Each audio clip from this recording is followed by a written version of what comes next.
Hey everyone, this is Dominic Weber with Candy Financial, and this week we're going to talk about the bond market instead of the stock market because there's a lot more interesting things going on here.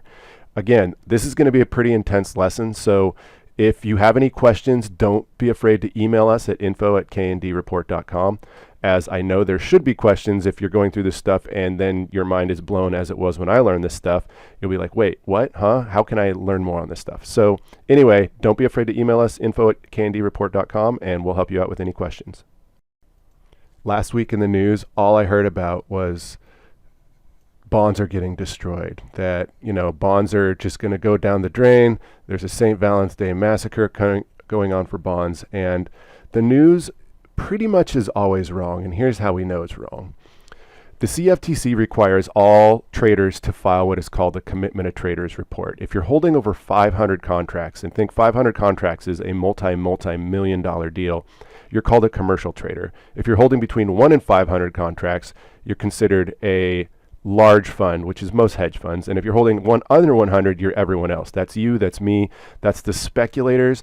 Those are the people listening to this news. So what you can actually do is it looks like this. If you want to look at an actual commitment of traders, it tells you, here's the commercials, how many contracts they here's the managed money, that's the hedge funds, and then here's everyone else. But that's not very fun to look at. So let's look at it graphically. Here you can see this is the bond contracts, the futures contracts, and what you can see here is these lines. The red line, that's the commercials. That's people holding over 500 contracts. Think other countries, think massive amounts of money. We pretty much want to be doing whatever they're doing. So if they're long, right, if it's above 100 here, or if it's above 50 and they're going long, we want to be long. If they're short, we want to be short. See, they were short here. And then sure enough, the market just goes way down right after they've been short for a long time. And now they've been long, and the market goes way up. You can see it in pretty much anything. So that was the US bonds. Here's a look at gold. We can see the same thing if it ever wants to load. There we go. Down here, they're very long. What happens right after they're super long? Market shoots straight up. The hedge funds are super short.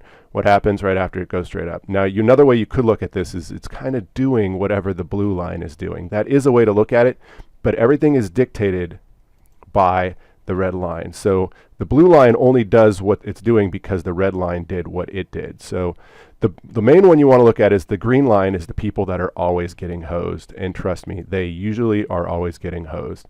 Whatever they're doing, you want to do the opposite. That's pretty much a given. You can take a look at the Russell here. The Russell is another good one that gives you a really good example of what the market looks like. Here you can see commercials are super long and everyone else is super short. And what happens right here, this is when they get shortest, right? The market goes down. Sure enough, massive run to the upside. And this is one of my favorites. If you look at the S&P 500, I'm going to back this out. Everyone remembers what happened in 2008. What a great year, right? Well, check out what happened in 2007 when news came out that people weren't making their payments anymore. You get this huge spike right here down. All of a sudden, the commercials just drop this market from this high like a bad habit. And sure enough, 1 year later, because that was like October or September of 2007, 1 year later, we see the massive crash happen. So the crash happened a year earlier in the COT reports than it did on paper, but no one knew because no one knows about this data. But now you do. So let's go look at bonds again and what's happening.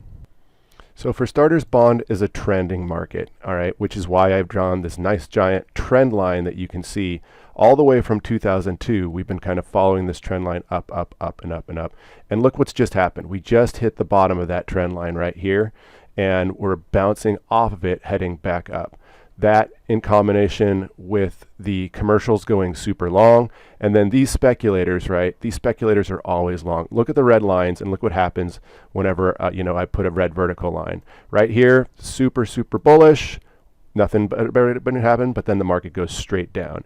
Again, pretty bullish up here, market goes up a little bit, then goes down. Super bullish here, what happens? Next day, $10,000 drop in the bond market, or next week, I should say. Down here, they're getting very bearish, end of the world on bonds. Sure enough, massive rally ensues. And you see it over and over again. This whole section right here, you can see there's really, the green guys are really bullish. What happens? Boom, $20,000, $30,000 move in bonds. So what do we got right now? Oh, look at this. Last week during that news with all the Valentine's Day, everything's going to the end of the world. Man, they went bearish. They went really, really, really bearish. And what did we see this week? Big pop in the market and bonds. Is it going to continue? Most likely. I broke this up into several videos. This one's just kind of showing you what we're looking at overall, giving you an idea of the fundamentals. But there is definitely another video for our members only that's going to talk about exactly what the rules are for entering this market.